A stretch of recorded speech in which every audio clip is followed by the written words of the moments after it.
신약성경 358페이지 히브리서 6장 13절에서 20절까지입니다. 우리 다 찾으셨으면 앞에 있는 우리말 성경으로 13절부터 한 목소리로 함께 읽겠습니다. 하나님께서 아브라함에게 약속하실 때 맹세를 위해 그분보다 더 큰 분이 계시지 않았기에 자신을 걸고 맹세해 말씀하셨습니다. 내가 반드시 내게 복을 주고 또한 너를 번성케 할 것이다. 아브라함은 이와 같이 오래 참고 견딘 후에 그 약속을 받았습니다. 사람들은 자기보다 더 큰 자를 걸고 맹세합니다. 맹세는 그들에게 모든 논쟁을 그치고 확정에 이르게 합니다. 하나님께서는 약속의 상속자들에게 자신의 뜻이 불변함을 명확히 보여주시려고 맹세로 보증하셨습니다. 이는 하나님께서는 거짓말을 하실 수 없는 이 두 가지 불변의 사실로 인해 앞에 있는 소망을 굳게 잡으려고 피해가는 우리가 힘있는 위로를 얻게 하시기 위함입니다. 우리가 가진 이 소망은 안전하고 확실한 영혼의 닷과 같아서 휘장 안으로 들어가게 합니다. 예수께서는 우리를 위해 앞서 달려가신 분으로 그곳으로 들어가셔서 멜기세덱의 계열을 따르는 영원한 대제사장이 되셨습니다. 아멘.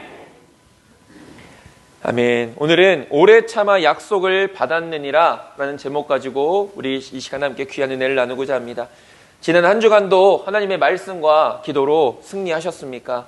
우리는 지난주에 그리스도의 도에 초보를 버리고 라는 제목으로 함께 은혜를 나눴습니다. 우리의 신앙은 시간이 지날수록 그에 비례해 성장해 나가야 합니다. 우리의 믿음은 처음 믿었던 그때보다 분명 성숙해져 있어야 된다는 것이죠. 왜 그렇습니까? 바로 그것이 건강한 믿음이기 때문인 것이죠. 건강한 믿음의 특징이 무엇입니까? 잘하는 것입니다.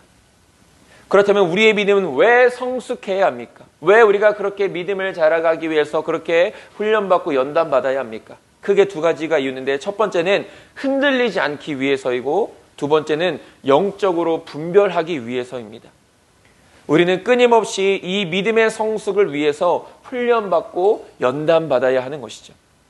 우리는 구원의 완성을 이루어야 합니다. 우리는 지금 구원의 과정 가운데 임하고 있는 사람들이죠. 구원의 은혜를 경험하고도 타락하여 하나님과 멀어지는 사람들이 있다라고 분명하게 말씀합니다. 믿음이 자라야 할 때 자라지 못하고 머물러 있거나 오히려 뒤로 퇴보하여 참된 진리를 끝까지 붙잡지 못한 사람들이 바로 타락하는 자들인 것이죠. 우리에게는 구원의 은혜를 끝까지 붙들어야 할 책임이 있다라는 사실을 기억해야 합니다. 악한 세상 속에서 믿음과 거룩함을 지키며 살아가는 것이 결코 쉬운 일은 아니다 할지라도 그럼에도 우리는 끝까지 믿음과 거룩함을 지키며 살아갈 수 있어야 합니다. 왜 그렇습니까? 그러한 사람만이 의의 면류관을 받을 수 있기 때문인 것이죠. 우리가 이 말씀을 지난주에 함께 살펴봤습니다.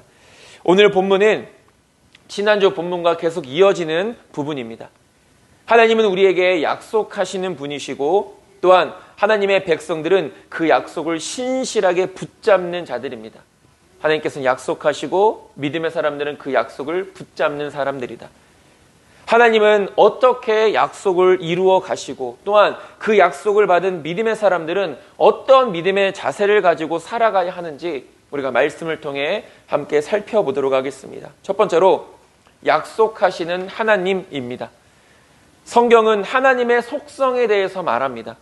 하나님의 속성이라는 것은 다른 말로 말하면 하나님의 성품을 의미하는 것이죠. 그러니까 하나님은 이런 분이시다. 하나님은 이런 성품을 가지신 분이시다 라는 것을 성경은 전체를 통하여서 우리에게 가르쳐주고 있습니다. 우리가 잘 알고 있는 하나님의 성품 중에 가장 대표적인 것이 무엇입니까? 바로 사랑입니다. 하나님은 사랑을 베푸시는 분이실 뿐만 아니라 사랑 그 자체시다라고 성경은 이렇게 말하고 있죠. 우리가 진정한 사랑을 알기를 원한다면 먼저 하나님을 알아야 합니다. 하나님의 사랑을 알아야 비로소 우리는 진정한 사랑을 할 수 있기 때문인 것이죠. 요한일서 4장 7절에서 8절은 이렇게 말합니다. 사랑하는 자들아, 우리가 서로 사랑하자. 사랑은 하나님께 속한 것이니 사랑하는 자마다 하나님으로부터 나서 하나님을 알고 사랑하지 아니하는 자는 하나님을 알지 못하나니 이는 하나님은 사랑이심이라 라고 말합니다. 하나님은 사랑이심이라 라는 것은 하나님 그분 그 존재 자체가 사랑이라는 것을 말씀하고 있는 것입니다. 하나님의 여러 성품들이 있습니다. 하나님의 긍휼하심, 하나님의 자비로우심, 하나님의 오래 참으심, 이런 모든 것, 하나님의 공의로우심, 이런 모든 것들이 다 하나님의 성품으로 우리가 볼 수 있는데, 이런 여러 가지 성품들을 한 단어로 표현한 것이 바로 사랑이라는 것이죠. 저와 여러분들은 이 놀라운 하나님의 사랑으로 인해 구원받은 줄 믿습니다. 지금 우리가 이 자리에 설 수 있는 것, 우리가 이 기쁨을 누릴 수 있는 것, 우리가 이 은혜를 누릴 수 있는 것, 또한 소망할 수 있는 것, 천국을 바라볼 수 있는 것, 이 모든 것들이 가능한 이유는 우리를 향하신 하나님의 사랑 때문이라는 것이죠.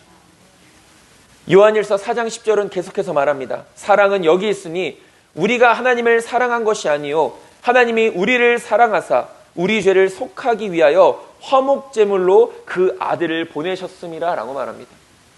죄의 사함을 받기 위해서는 희생이 필요했습니다. 그런데 그 희생을 누구를 통해서 이루셨습니까? 사랑하시는 독생자 예수 그리스도의 희생을 통하여서 그 사랑을 이루셨다라는 것이죠. 우리는 하나님의 사랑으로 구원받았으며 지금도 하나님의 사랑 때문에 살아가고 있는 자들임을 잊지 말고 그 사랑에 늘 감사하며 살아갈 수 있어야 하는 것입니다. 오늘 본문은 이렇게 하나님의 여러 성품들 중에 하나인 바로 하나님의 신실하심이라는 것에 대해서 설명하고 있습니다. 신실하다의 이 사전적 의미를 찾아보니까 이런 의미가 있습니다. 믿음직하고 착실하다라는 이 의미가 바로 신실하다라는 의미입니다. 하나님은 약속하시는 분이시고 하나님은 그 약속을 반드시 이루시는 분이시며 그러기에 하나님은 그 누구보다도 믿을 만한 분이시다라는 이런 의미가 담겨져 있는 것이죠. 우리가 흔히 하나님은 신실하신 분이시다, 복음 성경에 보면 신실하신 하나님 이렇게 고백되어지는 것들을 우리가 보게 되죠. 무슨 의미입니까? 하나님은 믿으실 만한 분이시다. 하나님은 그 말씀하신 것을 반드시 이루시는 분이시다. 하나님은 약속하신 것을 언젠가 꼭 이루시는 분이시다. 이런 의미가 신실하다라는 의미에 담겨져 있다는 것이죠. 하나님은 우리에게 약속하시는 분이십니다. 구약, 신약 이것도 다 무슨 말입니까? 약속에 관한 말씀들인 것이죠. 그렇다면 우리가 이런 궁금증이 생길 수 있습니다. 하나님은 왜 약속하시는 분이신가? 하나님은 왜 우리에게 약속하실까? 이런 궁금증이 생길 수 있을 때 그 궁금증의 이 실마리가 바로 크게 두 가지로 볼 수 있는데, 먼저는 하나님께서 약속하시는 이유는 하나님의 뜻을 이루시기 위함이라는 것이죠. 우리는 하나님의 뜻을 이루기 위해 부름받은 자들입니다. 그렇게 우리의 믿음의 삶은 하나님의 뜻을 이루는 거룩한 도구로 쓰임받아야 합당한 것이죠. 잠언 16장 4절 우리말 성경은 이렇게 말합니다. 여호와께서는 모든 것을 그 쓰임에 맞게 지으셨으니 악인들은 재앙의 날에 쓰일 것이다 라고 말합니다. 모든 것은 하나님이 그 합당하게 쓰시기 위하여 지으셨고 창조하셨고 부르셨다라는 것이죠. 바로 우리가 하나님 앞에 쓰임받기 위하여 부름받은 자들이다. 그러니까 하나님 앞에 쓰임받기 위해서 어떻게 해야 됩니까? 깨끗해야 되는 것이죠. 거룩해야 된다라는 것입니다. 그렇다면 이 세상을 향한 하나님의 뜻이 무엇입니까? 하나님은 뜻을 가지고 계시고 그 뜻을 이루시고 약속하시는 분이신데, 그렇다면 이 세상을 향한 하나님의 뜻이 무엇이냐는 것이죠. 그것은 바로 영혼을 구원하는 것이 하나님의 뜻이라는 것이죠. 하나님은 그 거룩하신 뜻을 이루시기 위해서 우리에게 약속하셨고 그 약속을 이루시기 위하여서 하나님이 택하신 백성들을 거룩하게 사용하신다라는 것입니다. 하나님께서는 죄악으로 인해 멸망받을 수밖에 없는 우리들을 구원하시기 위해 거룩하신 뜻을 이루시는 분이시죠. 구약이 무엇입니까? 예수님에 관한 약속의 말씀들, 예언의 말씀들 아니겠습니까? 구원자가 올 것이다라는 것이 바로 구약인 것이죠. 그렇다면 하나님께서는 왜 구원자를 굳이 이 땅 가운데 보내십니까? 바로 죄로 인하여 죽을 수밖에 없는 우리들을 구원하시기 위하여 예수님을 약속해 주셨다라는 것입니다. 그것이 하나님의 뜻입니다. 요한복음 3장 16절 우리가 다 아는 말씀 아니겠습니까? 하나님이 세상을 이처럼 사랑하사 독생자를 주셨으니 이는 그를 믿는 자마다 멸망치 않고 영생을 얻게 하려 하심이라 라고 이렇게 말씀하고 있죠. 하나님께서는 그 선하신 뜻을 이루시기 위해 약속하시는 분이시죠. 또한 하나님께서 약속하신 이유는 바로 우리를 위해서라는 것입니다. 하나님의 뜻을 이루시기 위해 약속하시고 또한 그 약속하시는 것은 우리를 위해서 약속하신다. 앞서 말씀드린 것처럼 우리를 구원하시기 위해 약속하시고 우리에게 복을 주시기 위해 약속하시고 또한 우리를 도와주시기 위해 약속하시고 우리를 책망하시기 위해서도 약속하시는 것입니다.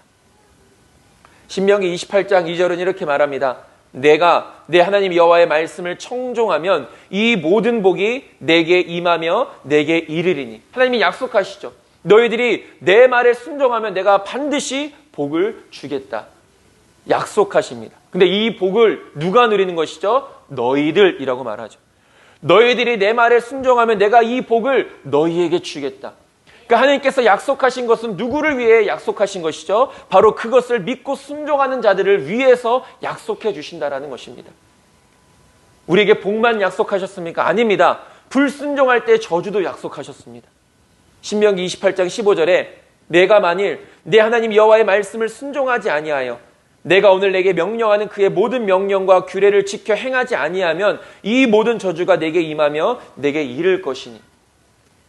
복과 저주에 관한 각각의 말씀은 하나님의 명령인과 동시에 또 믿는 자들과 맺으신 약속인 것이죠. 복을 주겠다 약속하신 것입니다. 또 저주를 내리겠다 또 약속하셨다라는 것이죠.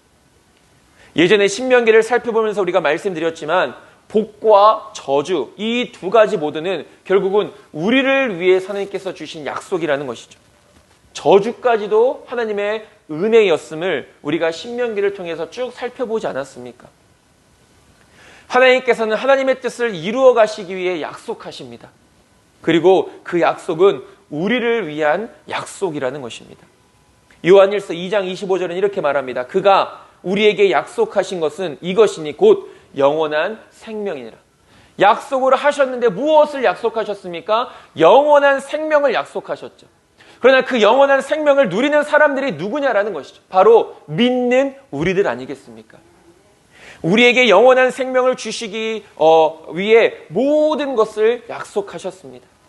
우리는 이 약속의 은혜를 무엇을 통해 누릴 수 있습니까? 믿음을 통해서만이 누릴 수 있습니다. 믿는 자만이 구원받습니다. 믿는 자만이 영생을 얻습니다. 믿는 자만이 천국에 들어갈 수 있는 것이죠. 이 약속의 은혜는 오직 믿음을 통해서만 누릴 수 있는 것입니다. 복과 은혜도 마찬가지죠. 복과 은혜도 결국은 믿는 사람들에게 하나님이 주시는 역사인 것이죠. 저와 여러분들은 우리를 위해 허락하신 모든 약속의 말씀들을 믿음으로써 누리는 자들이 되어지기를 간절히 소망합니다. 하나님은 하나님의 뜻을 이루시기 위해 약속하시고 우리에게 은혜와 복을 주시고 영생을 주시기 위해 약속하시는 분이십니다. 다음으로 하나님은 약속하신 것을 반드시 이루시는 분이십니다. 오늘 본문은 그것을 분명하게 말씀하고 있습니다. 오늘 본문 13절 우리말 성경은 이렇게 말합니다. 하나님께서 아브라함에게 약속하실 때 맹세를 위해 그분보다 더 큰 분이 계시지 않았기에 자신을 걸고 맹세하셨다라고 이렇게 말씀합니다. 무슨 말입니까? 하나님 당신의 이름을 걸고 아브라함에게 맹세하셨다라는 것이죠. 맹세가 무엇입니까, 여러분? 말하는 사람이 말의 신빙성을 보장하기 위해서 자신보다 더 신실한 대상을 걸고 약속하는 것 아니겠습니까? 내가 확실한 것을 걸고 이것을 두고 내가 맹세한다라고 이렇게 말하지 않습니까? 이것은 무슨 말입니까? 나 거짓말하지 않는다라는 것을 의미하는 것이죠. 맹세한다라는 것은. 하나님께서 아브라함에게 약속하셨습니다. 무슨 약속입니까? 오늘 본문 14절 우리말 성경에 말씀하셨습니다. 내가 반드시 내게 복을 주고 또한 너를 번성케 할 것이다. 이렇게 아브라함에게 약속하셨다. 아브라함이 바랬던 것이 아닙니다. 하나님께서 아브라함에게 약속해 주신 것이죠. 하나님께서는 아브라함에게 복을 주시겠다고, 너를 번성케 하겠다고, 너의 민족을 하늘의 별과 같이 바닷가의 모래알같이 많게 하겠다라고 약속해 주셨습니다. 이 약속이 결코 거짓된 약속이 아님을 증명하시기 위해 하나님은 맹세를 하셨다라는 것이죠. 내가 너에게 복을 주겠다고 약속했는데 내 말은 절대로 거짓말이 아니다. 내가 이 약속을 너를 위해서 반드시 이루어 주겠다. 이렇게 맹세를 하셨다라는 것입니다. 이 세상에 하나님보다 더 크신 분이 없기 때문에 하나님께서는 당신의 이름을 걸고 맹세하신 것이죠. 나보다 더 큰 사람이 있느냐? 내가 내 이름을 걸고 맹세하노니 내가 너에게 복을 주고 너를 번성케 하겠다 말씀하신 것이죠. 13절에 맹세라는 이 단어가 14절에 반드시라는 단어와 같은 의미입니다. 다시 말하면 하나님께서 맹세하신다라는 것은 그 약속을 반드시 이루시겠다라는 뜻인 것이죠. 그리고 하나님께서는 아브라함에게 약속하시고 맹세하신 것을 온전히 이루셨습니다. 성경은 하나님께서 약속하신 것을 반드시 이루시는 분이심을 선포하고 있습니다. 사도행전 13장 23절에 하나님이 약속하신 대로 이 사람의 후손에서 이스라엘을 위하여 구주를 세우셨으니 곧 예수라라고 말합니다. 이 사람의 후손은 다윗을 말하는 것이죠. 다윗의 후손을 통하여서 내가 구원자를 너희들에게 보내주겠다고 약속하신 것을 예수님을 보내주심으로 말미암아 이루어 주셨다라는 것이죠. 이뿐이겠습니까? 예수님을 보내주신 그 약속을 이루신 것뿐만이 아니라 성경에 기록된 수많은 약속들 이미 이루어졌고 지금도 이루어져 가고 있으며 앞으로도 반드시 이루어질 것이라는 것을 우리는 믿음의 눈으로 바라볼 수 있어야 되는 것입니다. 그리고 우리들 한 사람 한 사람 우리 각자에게 주신 약속의 말씀도 하나님은 반드시 이루신다라는 것이죠. 그렇기 때문에 모든 사람들을 위해서도 약속하시고 우리 한 사람 한 사람 믿는 사람들을 위해서도 하나님은 약속하시는 것입니다. 하나님은 아브라함에게 약속하셨고 그 약속을 이루셨습니다. 그리고 이 약속은 아브라함과만 맺으신 약속이 아니라 믿음으로 살아가는 모든 사람들과도 동일하게 맺으신 약속이라는 것이죠. 성경에 기록된 모든 말씀들이 바로 저와 여러분들을 향한 하나님의 약속임을 믿으십니까? 이 모든 약속들이 저와 여러분들을 영생으로 인도하기 위한 약속임을 믿으십니까? 저와 여러분들에게 은혜와 복을 허락하시기 위한 하나님의 신실하신 약속임을 믿으십니까? 이 모든 약속들을 믿고 굳게 붙잡아서 약속이 이루어지는 것을, 약속의 성취의 은혜를 누릴 수 있는 저와 여러분들이 될 수 있게 되기를 간절히 소망합니다. 하나님은 우리를 위해서 약속하시는 분이십니다. 두 번째로 인내로 약속을 누리는 하나님의 자녀입니다. 하나님은 약속하시고 그 약속을 반드시 이루시는 분이시다라는 것을 우리가 앞서 살펴봤습니다. 그리고 그 약속은 우리를 위한 약속이라는 것이죠. 그러나 우리가 반드시 잊지 말아야 할 것이 있습니다. 그것은 바로 이 모든 것들은 오직 믿음으로만 누릴 수 있다는 것이죠. 아무리 구원의 말씀이 선포되어져도 믿지 않으면 구원받을 수 없는 것이죠. 아무리 하나님께서 너희들이 내 말에 순종하면 내가 너희들에게 이러한 은혜와 복을 주겠다. 아무리 우리에게 말씀해 주셔도 우리가 그것을 믿지 않고 순종하지 않으면 우리가 누릴 수 없는 것들이 될 수밖에 없는 것입니다. 믿음이 연약해도 온전히 누릴 수 없습니다. 그렇기 때문에 우리는 믿음이 성숙해져야 합니다. 믿음이 흔들리지 않아야 더 풍성한 하나님의 은혜를 누리며 살아갈 수 있는 것이죠. 믿음이 연약해도 온전히 누릴 수 없고 굳건한 믿음만이 이 모든 약속들을 누릴 수 있는 것이죠. 그렇기 때문에 우리의 연약한 믿음은 훈련받고 연단받아서 성숙한 믿음이 될 수 있어야 하는 것입니다. 그 은혜를 받을 수 있을 만한 믿음의 그릇이 준비되어져 있어야 하나님께서 넘치도록 은혜를 부어주신다라는 것이죠. 성숙한 믿음은 하나님의 약속을 결코 의심하거나 포기하지 않는 믿음인 것입니다. 그런 의미로 오늘 히브리서 저자는 한 사람을 예로 들고 있습니다. 바로 아브라함이죠. 우리가 잘 알고 있는 아브라함. 믿음의 조상 아브라함. 아브라함은 믿음과 뗄 수 없는 사람입니다. 왜냐하면 아브라함은 믿음의 사람의 모델이기 때문인 것이죠. 물론 모든 사람의 믿음에 보는 예수님이십니다. 그리고 그런 예수님을 믿는 믿음의 사람의 또 아브라함이 오늘 살아가는 우리들에게 좋은 모델이 될 수 있는 것이죠. 아브라함과 같은 믿음으로 살아가면 우리가 이런 은혜 가운데 살아갈 수 있구나. 또한 도전이 되기도 합니다. 아브라함은 하나님께로부터 믿음의 자손을 약속받았습니다. 우리가 잘 아는 것처럼 약속을 받은 아브라함의 나이는 75세였죠. 그러나 하나님의 약속은 그의 나이 100세 때 이루어졌습니다. 무려 25년이 지난 후에야. 하나님께서 분명히 약속하셨죠. 내가 너희에게 믿음의 자손을 주겠다. 약속된 자손을 허락하겠다. 이뿐만이 아닙니다. 이삭을 얻은 지 60년이 지나서야 손자인 에서와 야곱을 보게 됩니다. 하나님께서 분명 아브라함에게 뭐라고 약속하셨습니까? 내가 너로 인하여 너의 믿음의 자손을 통하여 큰 민족을 이루겠다. 근데 지금 아브라함은 그 이삭과 자신의 손자인 에서와 야곱밖에는 보지 못한 상황인 것이죠. 그러나 아브라함은 이 약속을 또한 다 보지 못하고 부름도 받았습니다. 큰 민족을 이루게 해주시겠다고 약속한 하나님의 그 약속을 다 보지 못하고 하나님의 부르심을 받았다라는 것이죠. 이러한 사실들은 하나님의 약속을 크게 의심하게 만들 수 있습니다. 하나님 나에게 분명히 이렇게 약속해 주셨는데, 이루어 주시겠다고 하셨는데 내가 지금까지도 보지 못했고 또 죽어서도 아직까지 이루어지지 못한 것들을 우리가 어떻게 믿을 수 있겠습니까? 라고 이렇게 말할 수도 있다는 것이죠. 잘 믿다가도 결국 포기하게 만드는 일들 아니겠습니까?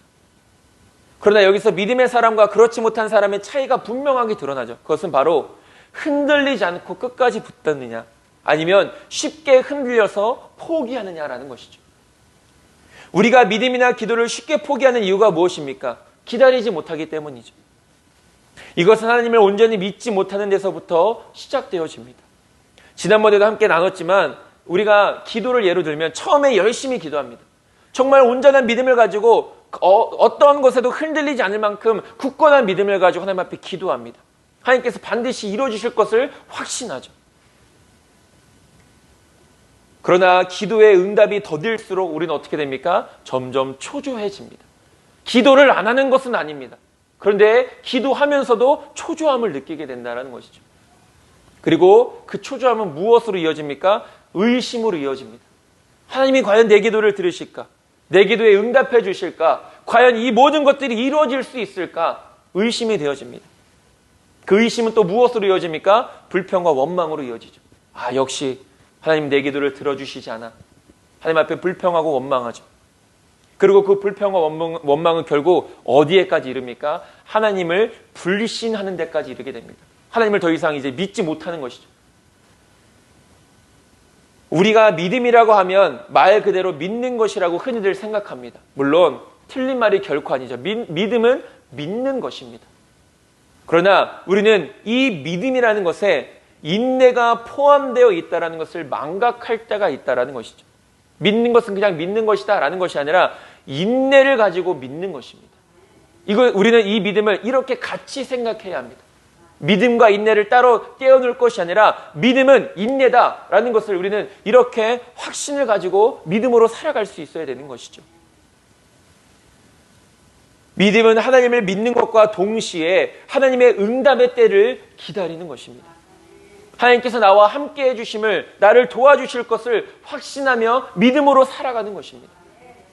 설령 우리가 살아있는 동안 그 약속을 다 보지 못했다 할지라도 약속하신 하나님께서는 반드시 그 약속을 이루실 것을 확신하는 것이죠. 아브라함도 그랬습니다. 다 보지 못했습니다. 그러나 아브라함은 하나님께서 그렇게 해주실 것을 끝까지 믿었다라는 것이죠.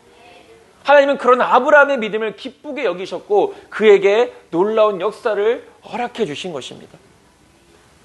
이것이 바로 아브라함이 하나님 앞에서 칭찬받을 만한 믿음이었고 믿음의 조상이 되는 근거가 되어졌던 것이죠.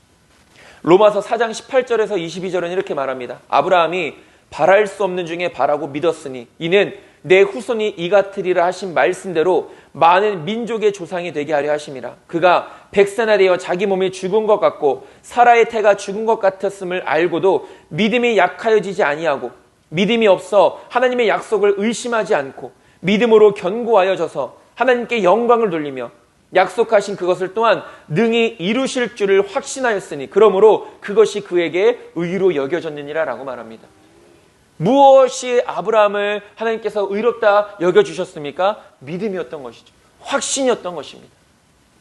아브라함의 이러한 믿음은 하나님의 약속을 받은 모든 사람들이 마땅히 지녀야 할 믿음의 모습이라는 것이죠. 아브라함만의 모습이 아니라 아브라함만 할 수 있는 것이 아니라 하나님을 믿는 우리들도 그렇게 살아가야 하고 우리들도 하나님 앞에 보여드릴 수 있는 믿음의 모습들이라는 것입니다. 복을 구하는 것은 쉽고 누구나 할 수 있습니다. 아니, 이것은 하나님을 믿지 않는 사람들도 그렇게 살아갑니다. 자신들이 믿는 그 무언가에 소망을 두고 복을 구하고 또 그런 존재들이 자신들에게 그런 것을 줄 거라는 확신을 가지며 살아가지 않습니까?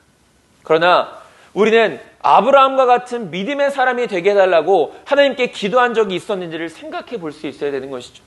은혜를 구하고 복을 위해서는 구하면서도 내가 그 은혜와 복을 온전히 누릴 수 있을 만한 믿음을, 아브라함과 같은 믿음을 달라고 기도한 적이 있었던가? 바랄 수 없는 중에서도 흔들리지 않는 믿음을 위해서 우리는 기도했느냐라는 것이죠. 하나님, 지금 내가 어려운 상황 가운데 있습니다. 내 믿음이 흔들릴 수밖에 없는 상황 가운데 놓여져 있습니다. 그럼에도 불구하고 하나님이 나와 함께 하심을 믿고 이 믿음을 굳게 붙잡아 주시옵소서. 바랄 수 없는 중에도 바랄 수 있는 아브라함과 같은 믿음을 나에게 주시옵소서. 우리는 이렇게 하나님 앞에 기도해봤냐라는 것이죠. 마치 이루어지지 않을 것처럼 더딘 약속일지라도 신실하신 하나님이심을 믿기에 반드시 이루어 주실 것을 우리는 확신하는 기도를 하나님 앞에 드렸냐라는 것입니다. 믿음은 흔들리지 않는 것입니다. 잠깐은 흔들릴 수 있습니다. 그러나 믿음의 뿌리가 깊은 사람일수록 결코 넘어지지 않는 것이죠. 아무리 사단이 우리의 믿음을 흔들어도 절대로 쓰러지지 않는 것입니다. 신명기 5장 32절은 이렇게 말합니다. 그런즉 너희 하나님 여호와께서 너에게 명령하신 대로 너희는 삼가 행하여 좌로나 우로나 치우치지 말고 라고 말합니다. 주신 말씀 굳게 붙잡고 하나님이 나와 함께 하심을 믿고 끝까지 우리가 바라보는 그 진리의 길만 바라보며 살아가면 되는 것입니다. 우리를 흔들어는 자꾸만 좌로나 우로나 치우치게 하는 것들에 우리가 넘어가지 않을 수 있어야 되는 것이죠. 우리의 믿음은 어느 한쪽으로 기울거나 치우치지 않아야 합니다. 그것이 큰 믿음인 것이죠. 우리를 좌로나 우로나 치우치게 하는 것은 하나님을 향한 믿음이 없기 때문인 것입니다.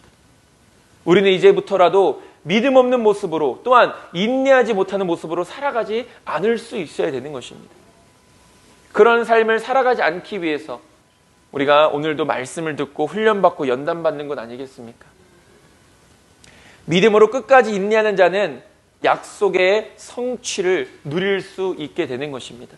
아브라함이 그런 큰 복을 받을 수 있었던 것도 물론 하나님께서 그게 약속하셨고 또 이루시는 모든 과정들 속에 있었지만 결국 아브라함이 그것을 흔들리지 않고 끝까지 믿었기 때문이라는 것이죠. 그것이 약속의 전부이든 아니면 약속의 일부이든 우리는 믿음으로 이 기쁨을 누리게 되는 것입니다.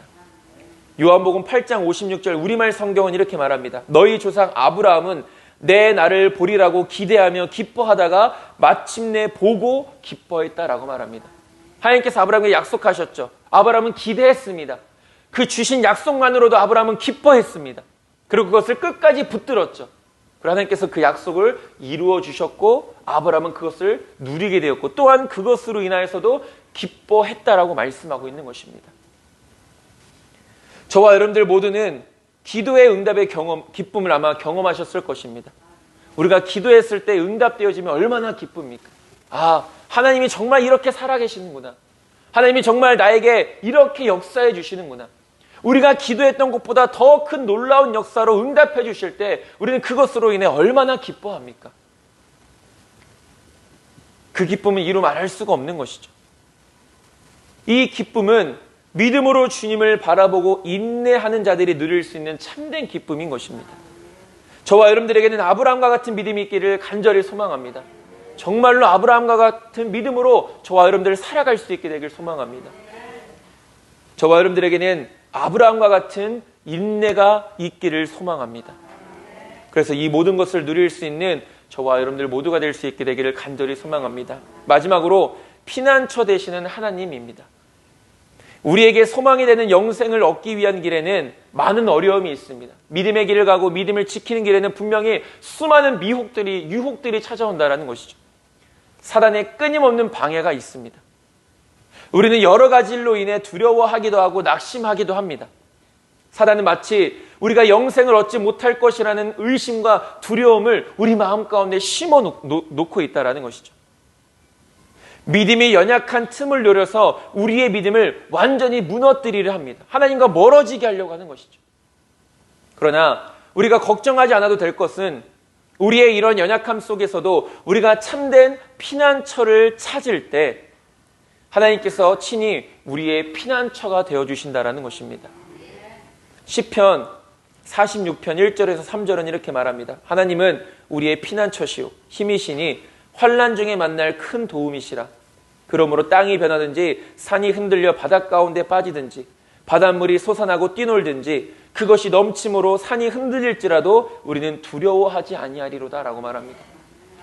어떤 일이 있어도 나의 도움 되신 하나님을 바라보면 우리가 담대히 나아갈 수 있다는 것이죠. 무엇에 대한 확신이 있었습니까? 하나님은 나의 피난처가 되심에 대한 확신이 있었기 때문에 이런 고백을 할 수 있는 것이죠. 우리의 소망이 무엇입니까? 영생입니다. 다른 말로 말하면 천국인 것이죠.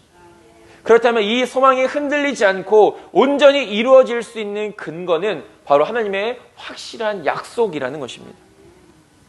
19절 우리말은 이렇게 말합니다. 우리가 가진 이 소망은 안전하고 확실한 영혼의 닷과 같아서 휘장 안으로 들어가게 합니다 라고 이렇게 말하고 있습니다.